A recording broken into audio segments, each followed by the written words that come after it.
بعد میری انتہائی نگارش یہی ہے، میری انتہائی نگارش یہی ہے، تیرے نام سے ابتدا کر رہا ہوں۔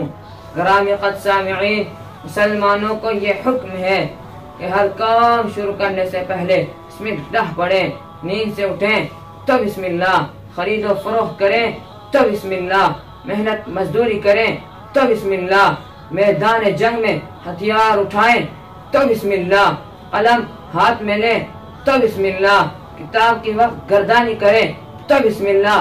غرض یہ کہ ہر کام کے آغاز میں ہمیں بسم اللہ پڑھنے کا حکم دیا گیا ہے۔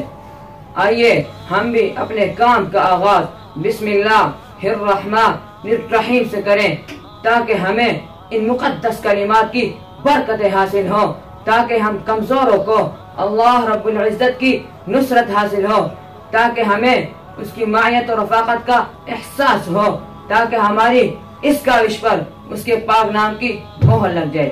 وما علینا الا البلاغ۔